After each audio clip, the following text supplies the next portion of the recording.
The Hour of the Time may be contacted at HOTT, that's H-O-T-T, P.O. Box 940, Eagar, spelled E-A-G-A-R, in the state of Arizona, 85925. Our phone number is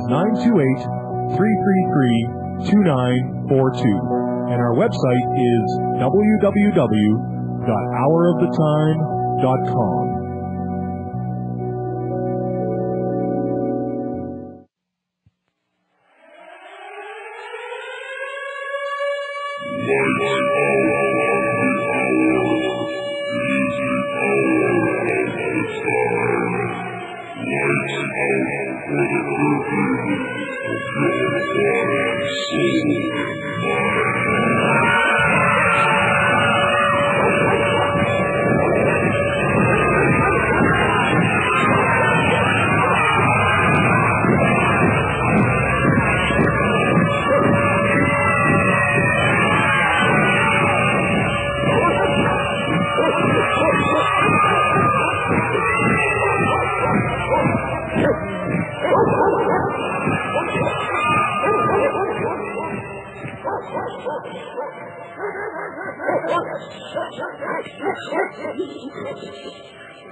Welcome across America and around the world to the most unusual hour you will ever hear. This is the only hour that ever was or ever will be. This is the most important hour in your entire life, for during this hour you will decide your future and thus our collective futures. I'm William Cooper, and this is the Hour of the Time.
Tonight, ladies and gentlemen, we continue with America's assignment with destiny.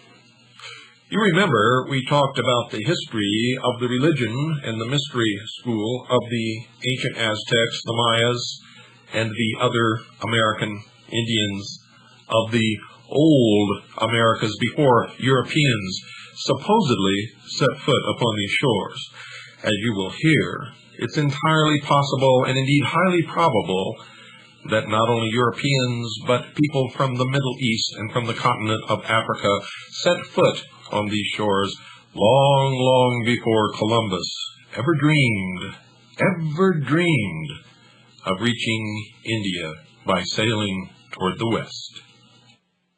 In fact, if you've been listening closely to the previous episodes of America's Assignment with Destiny, you may have already understood that the Indians were practicing almost exactly the same mystery religion that was present in the Middle East and in Egypt long, long before the birth of Christ.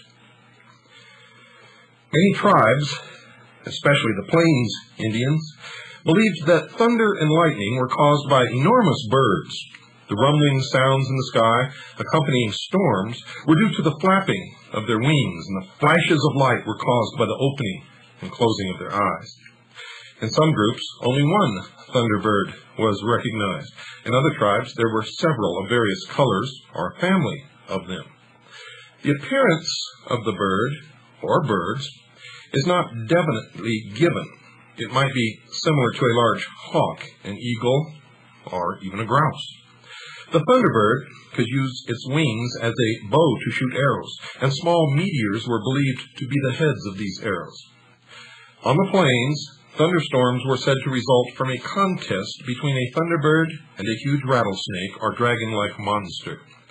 Persons struck by lightning, if they recovered, were accepted as sages or holy men, having received a very strong medicine from this experience. In some areas, the thunderbird was closely associated with the religious mysteries or societies.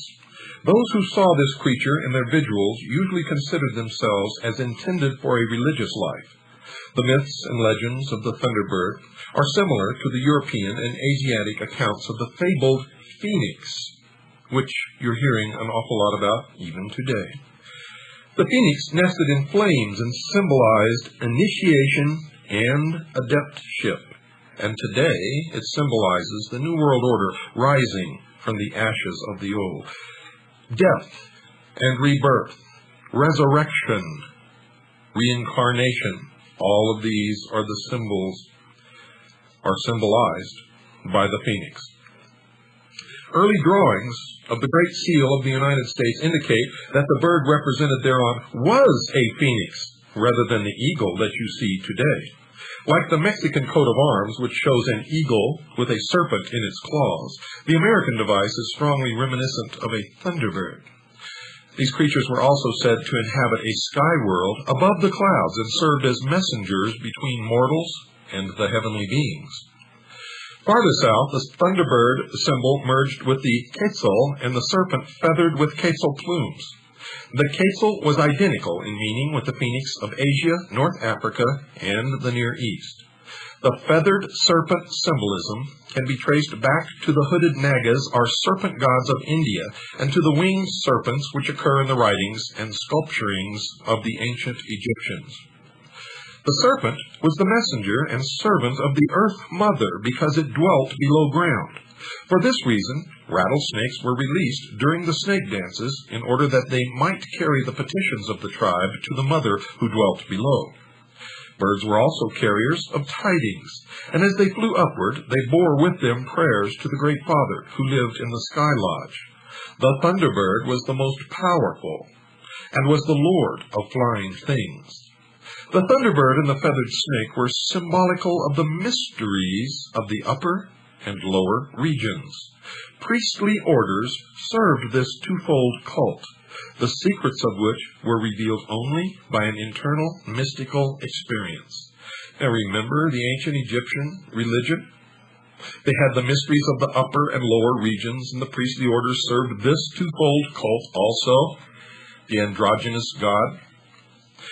Britain, describing various devices used by the Amerindian tribes to conserve their religious secrets, says, all these stratagems were intended to shroud with impenetrable secrecy the mysteries of the brotherhood.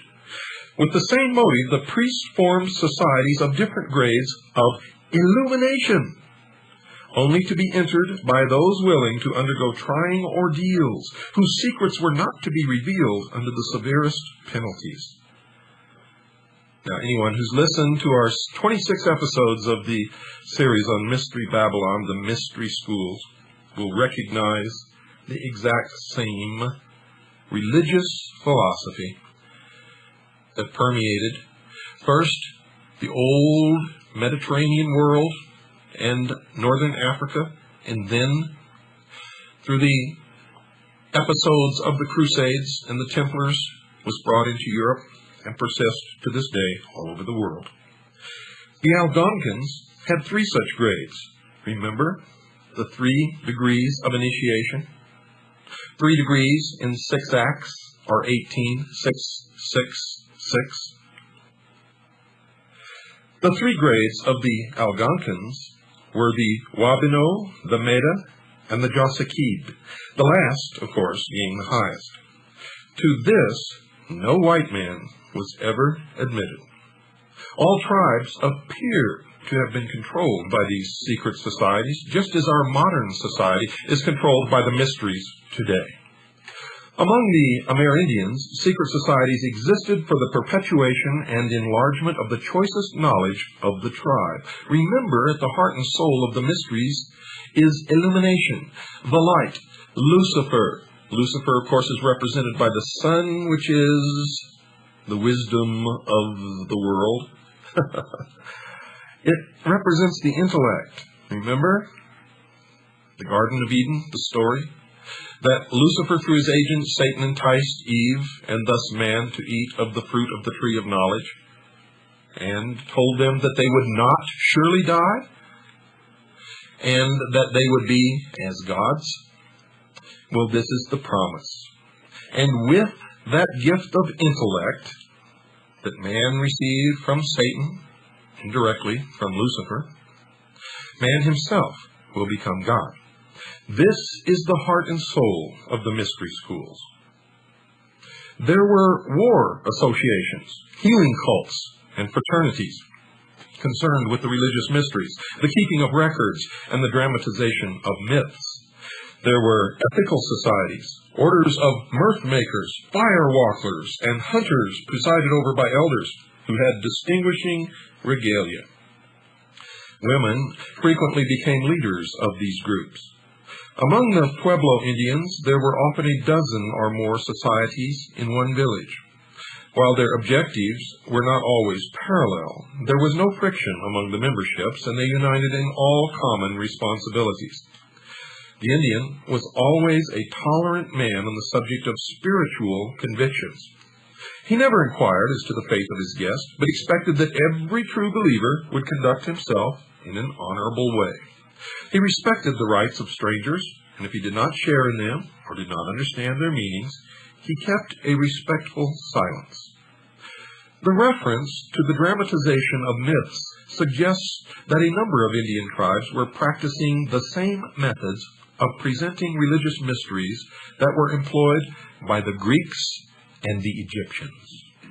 Most Indian festivals emphasized songs and dances, but the songs were used principally to establish rhythms, and the words were of slight importance. Chants were a vital element in most healing ceremonies. Either the Western Hemisphere received a vital religious stimulus from early voyagers and travelers from distant parts, or else the Indian himself, by mystical experiences, shared a common inspiration with the priestly castes of other nations.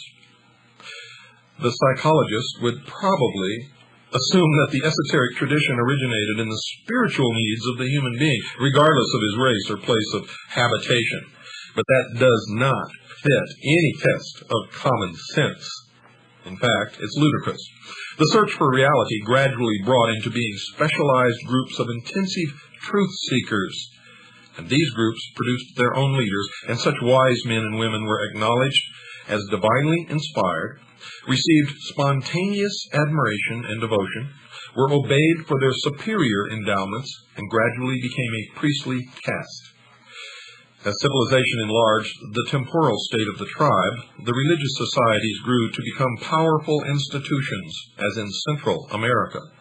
While the tribes remained nomadic, the medicine men were less resplendent and impressive, but their functions were no less insignificant. These holy persons seldom took part in war, and frequently were distinguished by a costume combining elements of male and female attire. Remember, the god is an androgynous god, bipolar, male, female, positive, negative, bad, good, divine, and evil, all within the same. And this is the truth, this is the reality in all of the mysteries. This practice of wearing male and female attire has been common throughout the religious world and has influenced the dress of pagan priests and Christian clergy alike. For example, the Catholic priest, the Catholic bishop. The androgynous human being, in whom there is a spiritual union of male and female attributes, has been widely accepted as personifying a superior type capable of a greater understanding of the father wisdom and mother love potencies of divinity. Such symbolism, ladies and gentlemen, existed in all of the great esoteric orders of the past. While ethnologists may be reluctant to admit that the Indians had any formal concept of an esoteric religion, examination into the secret beliefs of the priests of the various tribes shows that they were verging toward the adept tradition, even if it had not matured among them. The Midewiwin, our great medicine society of the Ojibways, initiated both men and women into the secrets of the art of healing and the control of the vital current coursing through the nerve centers of the human body. The Society of the Medes, or shamans, had birch bark rolls which depicted the arrangements of the lodges and included many strange pictographs. Of these, W.J. Hoffman writes, quote, "To persons acquainted with secret societies, a good comparison for the Midewiwin charts would be what is called a trestle board of the Masonic order, which is printed and published and publicly exposed without exhibiting any secrets of the order. Yet, it is not only significant, but useful to the esoteric in assistance to their memory as to the details of the ceremony." Unquote. The secrets of the Midewiwin were originally communicated to mankind by an initiate priest, Manabozho, or Great Rabbit, who was a servant of the Good Spirit. The cross was an important symbol in the Midewiwin rites, and it is interesting that the Medes steadfastly refused to give up their religion and be converted to Christianity.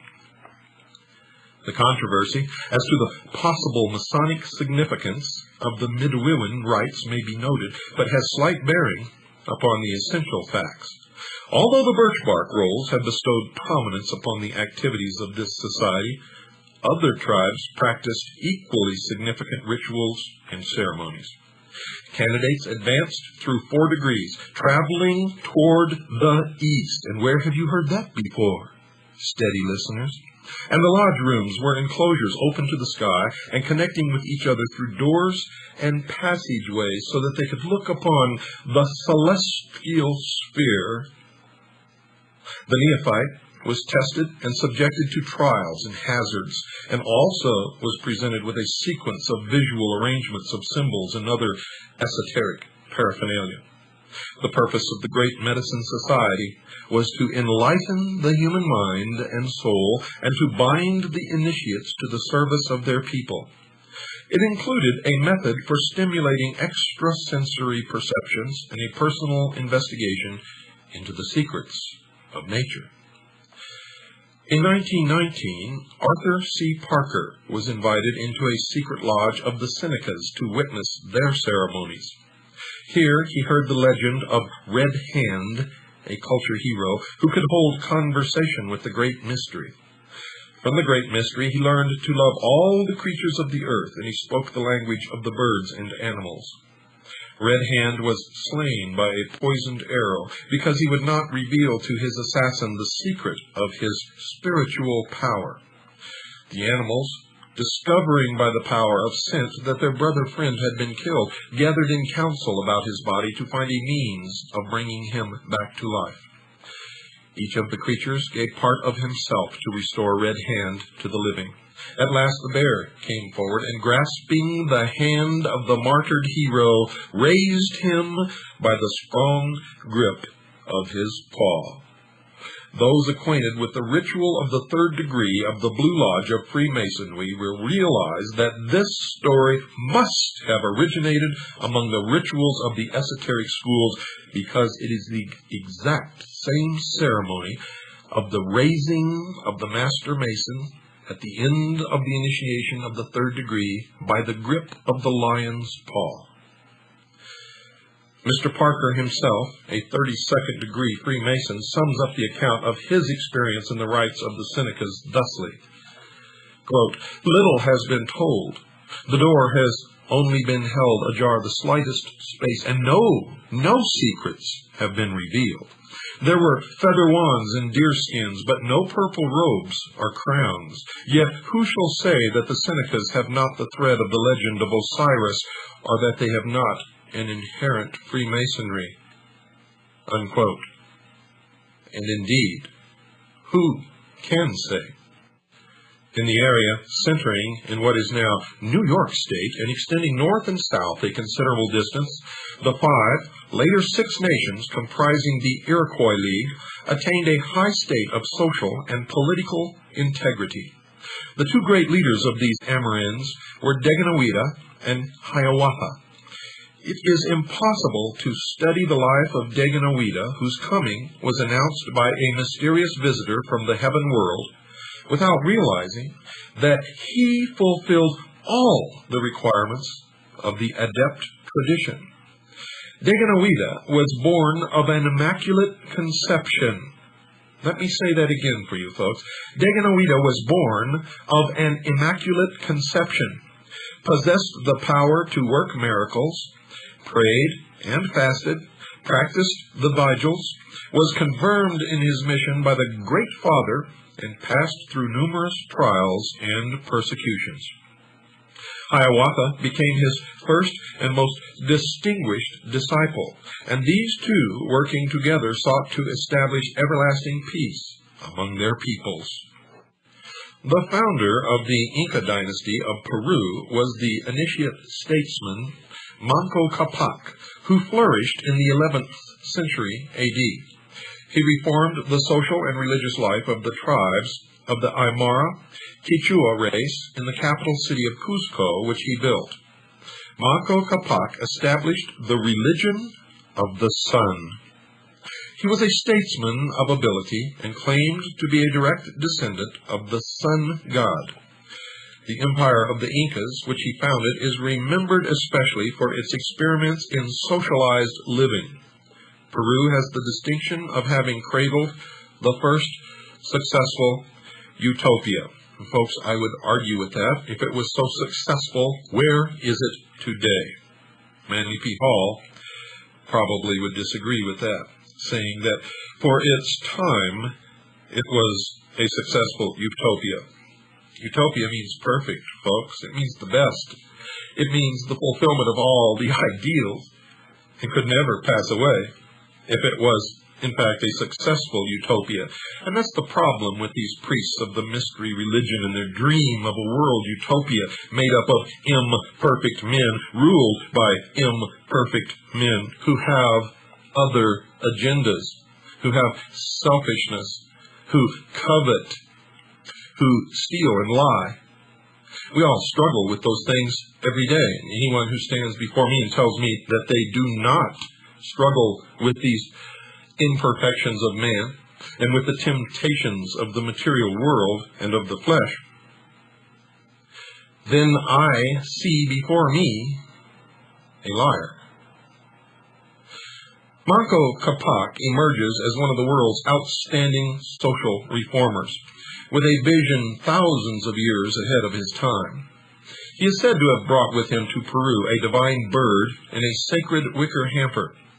This golden falcon is a form of the phoenix and testifies to the presence of the adept doctrine.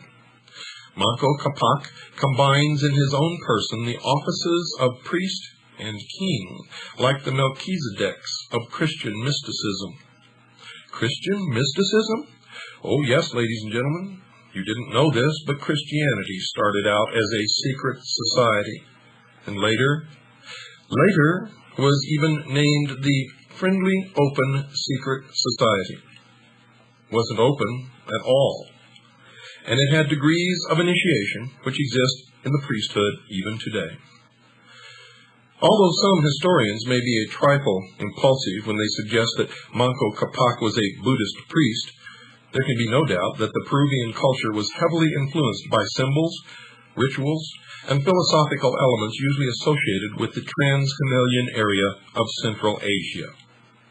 Now, if Manco Capac was not a Buddhist priest from the Far East, how did he bring these teachings to the Indian people, who had never seen or heard of him before, and knew not from whence he came.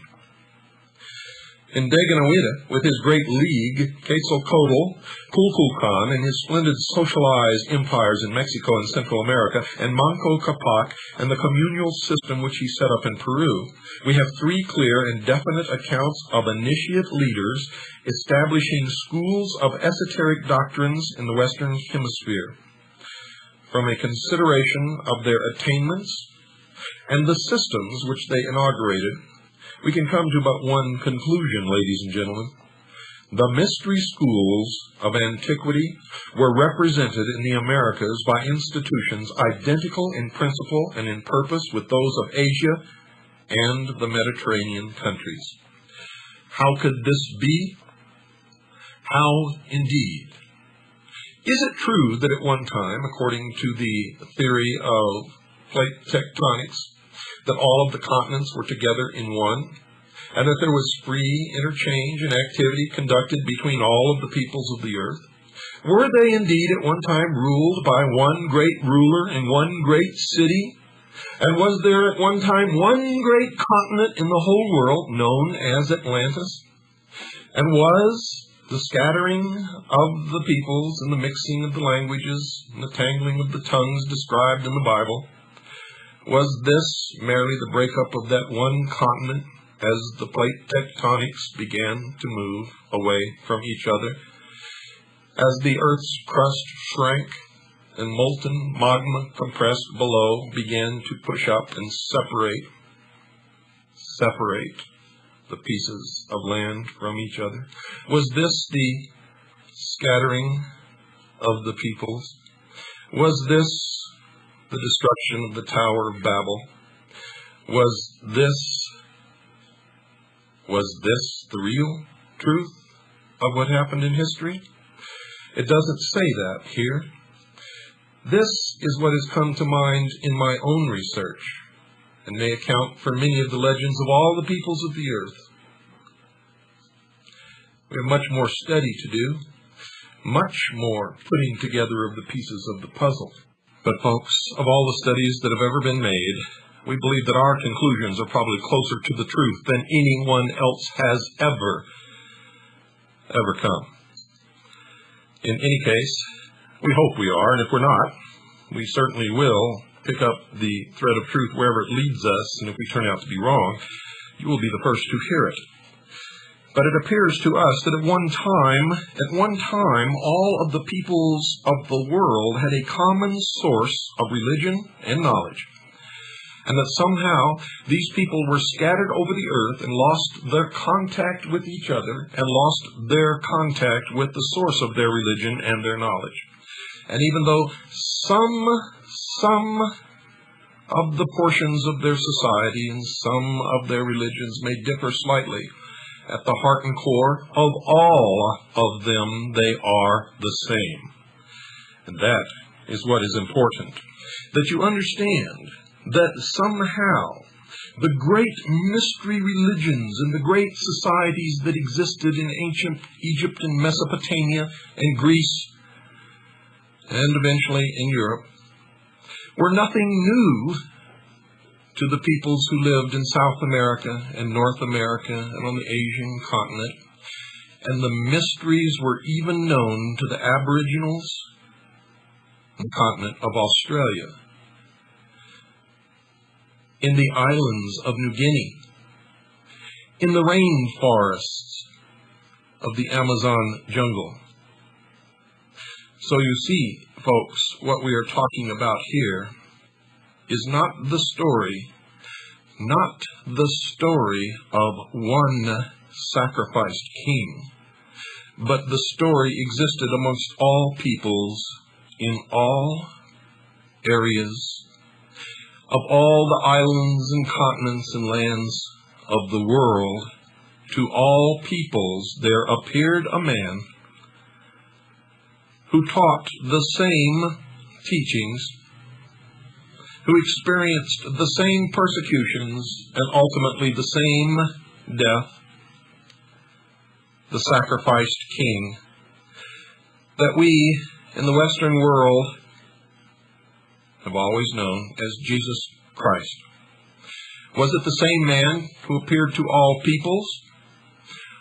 Or were they different men sent by God who appeared to all peoples? Or were they merely men who pulled off in their different cultures and societies the greatest hoax in the world? I don't know the answer to these questions at all. What I believe about Jesus Christ, I believe through faith alone.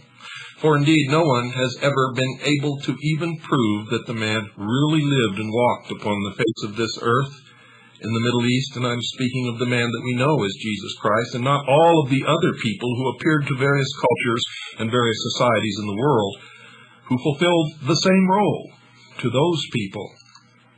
And maybe that's why it was so difficult to convert some peoples to Christianity. Maybe they already were, in their own way, Christians. It's time for our break, folks. Don't go away. I'll be right back after this very short pause. Folks, I hope you're enjoying tonight's program. This will be the 27th broadcast in the series on the mystery religions, the mystery schools, the ancient mystery religions of Babylon. Now, I don't know if you've made the connection yet, and if you've just started listening to this program, then I would not even expect you to understand what all this means. But for those of you who have been with us for a long, long time and have listened to that series on the mystery religions from the beginning, I certainly expect you to understand the connection between what you are hearing and what is happening in the world today. And if you understand that connection, and you understand that this signifies tremendous change, which is going to appear and confront us in the immediate future, then you understand that you must take steps now to protect what you have, what you've earned, what you've sweated and worked for all your life. You must take steps now to protect those assets. I want you to call our sponsors, the people who pay for the airtime on this show, the hour of the time. Call them now, 1-800-289-2646. Call Swiss America Trading and talk to the experts. 1-800-289-2646. For the first 200 callers, you'll receive Harry Figge's report entitled Tackle the Debt. Call now, 1-800-289-2646. That's 1-800-289-2646. While you're at it, mention my name, William Cooper. Tell them that you listen regularly to the hour of the time, and you'll receive a free newsletter entitled Protecting Your Future. Call now, 1-800-289-2646. You have a responsibility to yourself and to your family to at least investigate the possibilities. Call now, 1-800-289-2646. By protecting your future, ladies and gentlemen, you're also protecting the future of this radio program, The Hour of the Time, and, of course, freedom for the world. Call now, 1-800-289-2646. That's 1-800-289-2646. You'll be glad that you did.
prevailing historical accounts which deal with the discovery and colonization of the Western Hemisphere must someday be completely revised.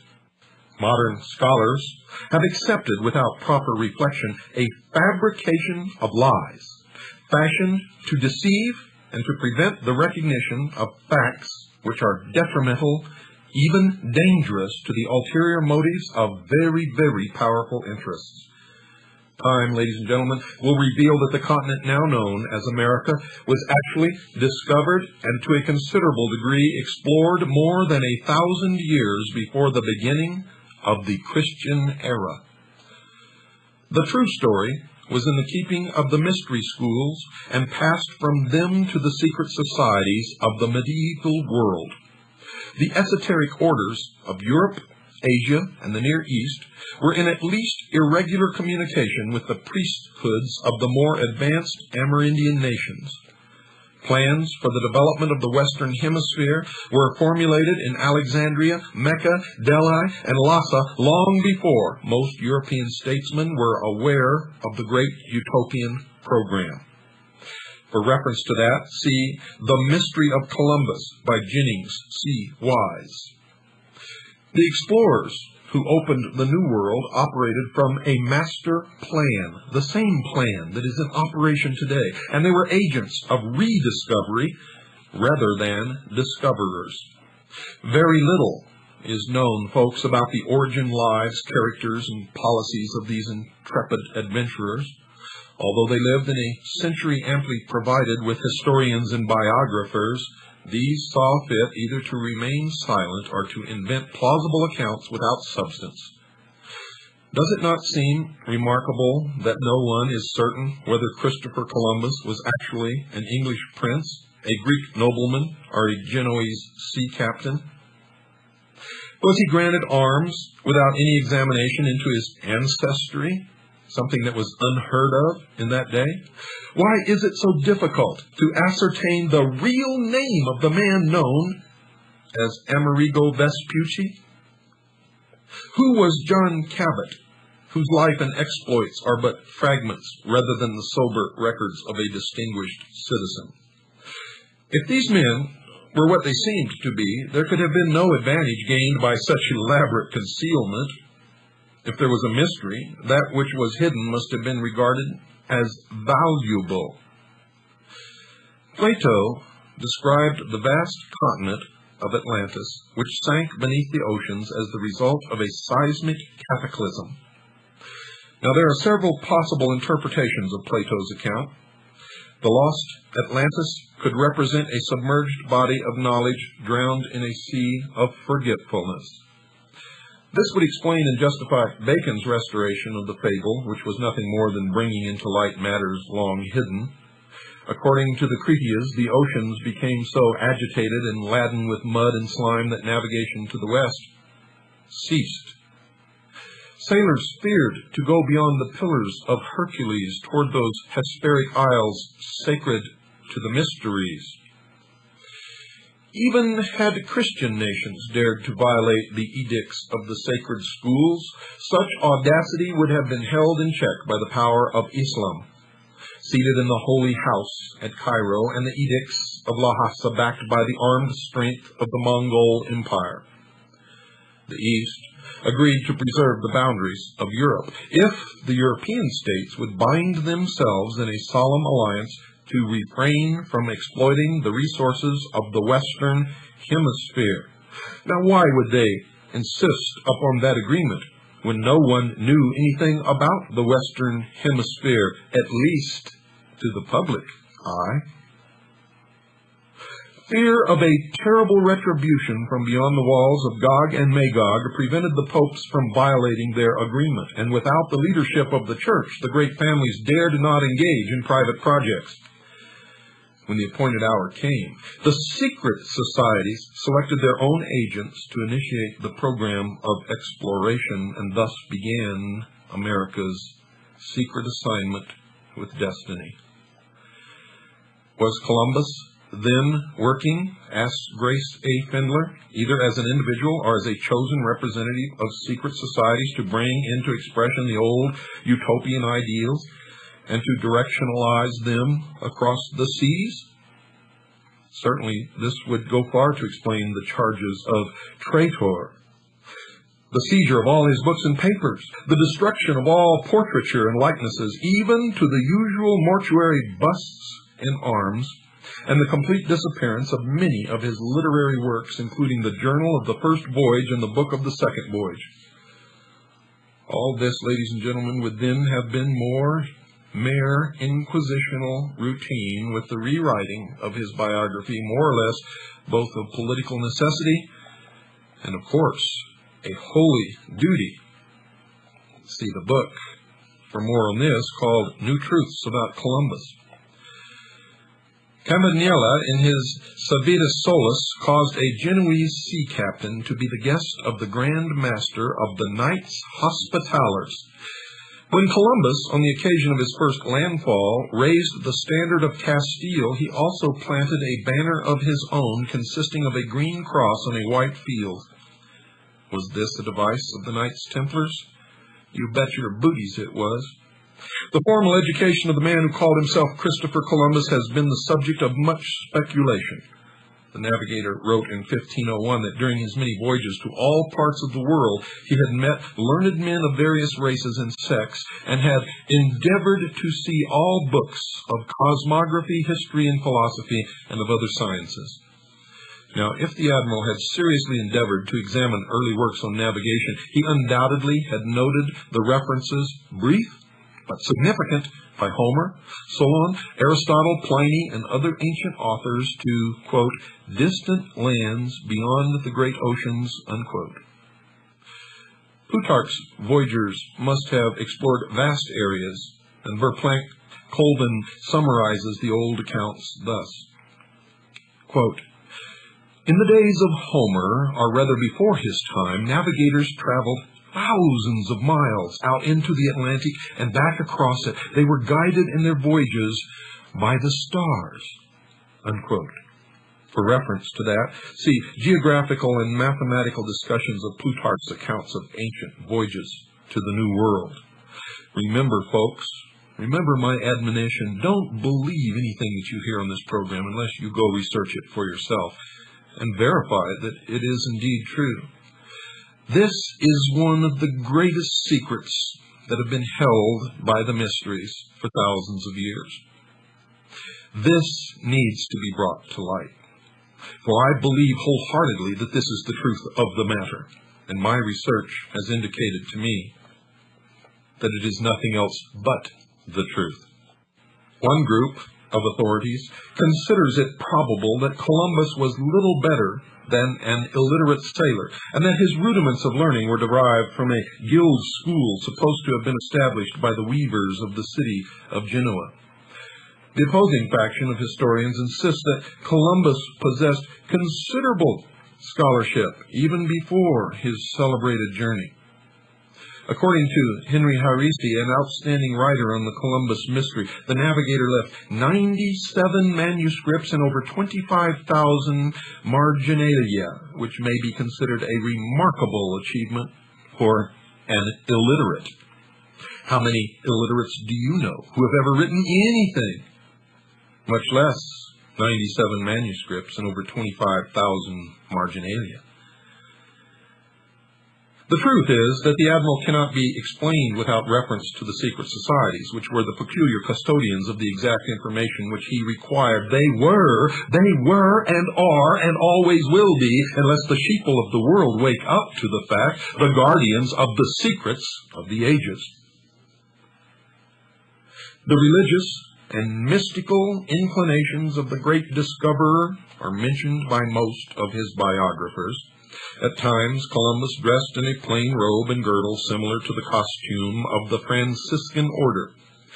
It was reported by his son that Columbus died wearing a Franciscan frock. It is not known, however, that he was directly associated with this order, even as a lay brother.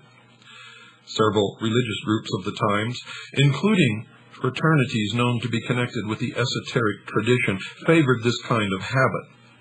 Perhaps the peculiarities of his costume were overlooked or conveniently forgotten. Of course, when we see pictures of Columbus, we never see him dressed in the robe of the Franciscan order, now do we? The admiral regarded himself as chosen by heaven to fulfill a great mission and was strengthened by the conviction that he was guarded and guided by the divine providence. Where have you heard that before? Divine providence was spoken of by Columbus and by all of our forefathers, who also, by the way, belonged to the same mystery religion. Such contemporary reports, folks, could imply far more than modern writers would like to acknowledge, and far more than you probably even want to hear. In these troublous times, it was customary for the members of secret societies to conceal the true source of their instructions by some general statement about heavenly guidance. The mystical instincts of the admiral, his belief in miracles, prophecies, and the doctrine of preordination have been advanced by some critics as proofs of his mental instability, a la David Koresh. Referring to what he calls the colossal mystical self-confidence of Columbus, John Bartlett Brebner writes that it was so integral a part of the navigator that he could believe on one occasion in his voyaging that God had led him to the new heaven and new earth of revelation, and in his darkest hour he knew that God spoke to him in encouragement. On his third voyage, the navigator believed that he heard the voice of God speaking words of strength and comfort.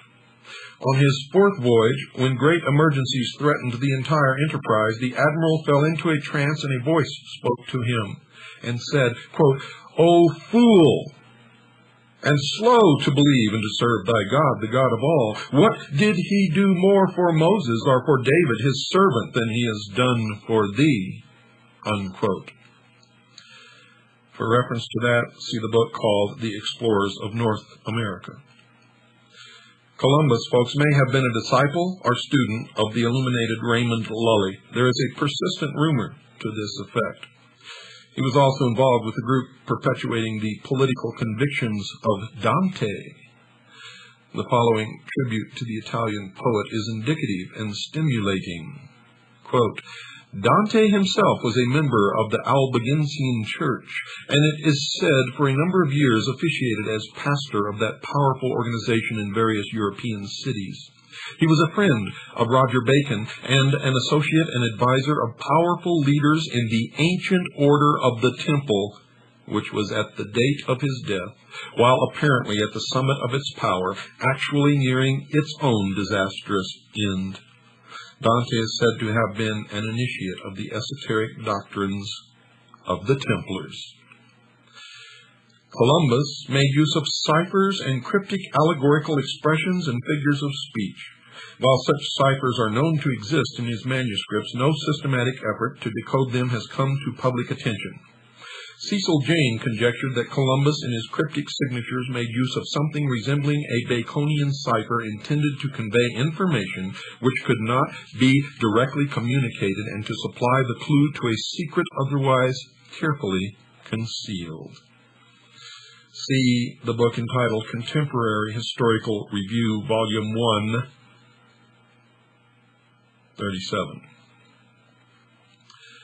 Incidentally, folks, the Columbus signature ciphers are extremely reminiscent of the Albigensian papermaker's marks, which you can look up. Seraphim G. Canotis, J.D. of the University of Athens, in his work, Christopher Columbus, a Greek nobleman, attempted to restore the early life of the great discoverer. His findings, calculated to sustain the title of his book, are most, quote, illuminating, unquote. The secret preparations for the colonization of the Fortunate Isles, or the Blessed Isles of the West, were in the keeping of the Albigenses, the troubadours, and the chivalric orders of knighthood, which are in control today. You see, when you started listening to my series on the mystery religions of Babylon, I know that some of you thought that I was stark raving mad, but if you persisted and listened to each episode, You can see the connecting links throughout history, and you can see that I am the only one who is telling you the truth, the real truth, about the hidden powers that control our destinies, and indeed the destiny of America. The final phase of the exploration project was left largely to the erudition of Lorenzo the Magnificent and the skill of Leonardo da Vinci. Lorenzo de' Medici was a distinguished Platonist, a patron of secret societies, the founder of an important philosophical school, and a subtle adversary of the Borgias. Leonardo was a faithful agent of the great Florentine prince, and one of those men possessed by the spirit of towardness. Although Lorenzo did not live to see the fulfillment of the great plan, quote unquote, he spoke the magic word which opened for Columbus the most exclusive institutions in Europe and invested him with the temporal means for acquiring a measure of consideration from liberal princes and scholars. You see, it was the invisible hand of the Medici that balanced on end the celebrated egg. The conclusions of Columbus concerning the shape of the earth indicate that he was acquainted with the esoteric traditions of Asia and the Near East. He partly revealed the source of his own instructions when he declared the planet to be shaped like a pear, the upper end of which projected toward the sky like the boss in the center of a shield, and it was not until we put satellites in the sky that the modern man discovered that the earth is shaped like a pear. And this discovery, ladies and gentlemen, came only recently. So we know that Columbus did have some source of esoteric truth that was not known by the common man and was way beyond the ability of those at that time to even perceive or to know, unless they were the remnant of some great society that had gone before and was destroyed. Now, I'm not telling you that that's the truth, for no one really knows, but that's what all of the evidence seems to point to. And who are these people, the survivors? Well, I would not even want to venture a guess at this point, but I certainly want to continue my research, and I want you to continue yours, and together we will find out. Now, what he knew about the earth is that the top of this protuberance of the pear-shaped earth was the terrestrial paradise where none could go except by the grace of God. The admiral noted that this shape coincided with the opinions of certain holy and wise theologians, but he failed to mention the sects or religions to which they belonged. The earth mountain was certainly the Meru of the Brahmins and the sacred hill of the Egyptian mysteries. Mount Meru, like Chang Shambhala, Olympus, and the peak described in the Revelation are all veiled allusions to the invisible government of the earth. In case you didn't hear that, I'm going to repeat it. The earth mountain was certainly the Meru of the Brahmins and the sacred hill of the Egyptian mysteries. Mount Meru, like Chang Shambhala, Olympus, and the peak described in the Revelation are all veiled allusions to the invisible government of the earth. Nor should it be assumed, ladies and gentlemen, that all historical uncertainty centered around Columbus. Cologne, the dove of Genoa. The case of John Cabot is equally curious. There may be more than passing interest in the observation of one research student who said, quote, "When Columbus in the interim between voyages disappears from public view, John Cabot appears and permanently disappears when Columbus reappears," unquote. See the book entitled New Truths About Columbus by Grace A. Findler for reference to that. You see, it's easy to forget that John Cabot was really Giovanni Caboto, born in Genoa and a naturalized citizen of Venice. It was especially mentioned that in one of his journeys, Cabot visited Mecca, and like Columbus, was acquainted with the wise men of the Near East. It has even been suggested that he had contacted the religious and political convictions of the secret Christian sect of the Johannites, which played so large a part in the esoteric doctrines of the Templars. Cabot conveniently found the ear of the English king and was immediately entrusted with a delicate diplomatic mission to Denmark to arbitrate disputes over the fisheries of Iceland. Grace Spindler also notes that the records of the English privy purse shows a pension paid to one Antonio Cabot for several years after John Cabot was historically dead. The pension passed through the hands of an English merchant named Ricci de Americi. The voyages of Cabot were important inasmuch as they resulted in a division which gave most of North America to the English group, which was free from the theological and mercenary pressures of the Spanish program. You see, the great plan reached the Western Hemisphere through a series of incidents. Many early explorers and colonizers are known to have been associated with secret societies. There is no historical way of determining the secret spiritual convictions of so-called conquistadores, adventurers, and founders of plantations. It is a well-established fact, folks, that arts, sciences, philosophies, and political convictions accompany less valuable merchandise along trade routes and caravan trails. Some of the colonizers were probably unaware of the parts they were playing, and the settlements which they founded remained for generations without the strength or security to advance ideological programs. The work then, as always, was in the hands and keeping of a very few initiated leaders. They were responsible for the results, and they built slowly and wisely, thinking not of their own days or of their own reputation, but of the future in which the, quote, great plan, unquote, would be fulfilled.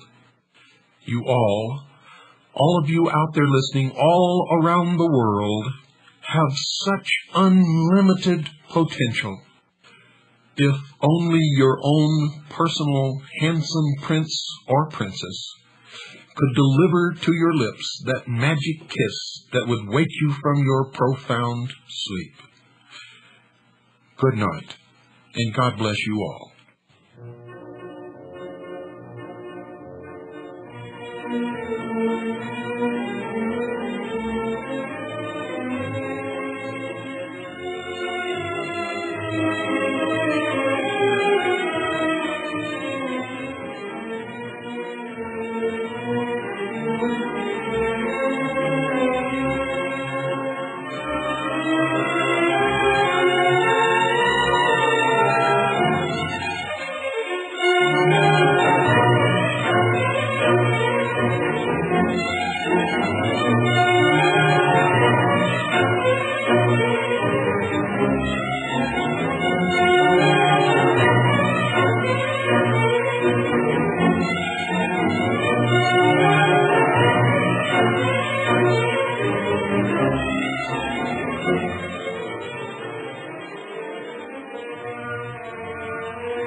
The Hour of the Time may be contacted at HOTT, that's H-O-T-T, P.O. Box 940, Eagar, spelled E-A-G-A-R, in the state of Arizona, 85925. Our phone number is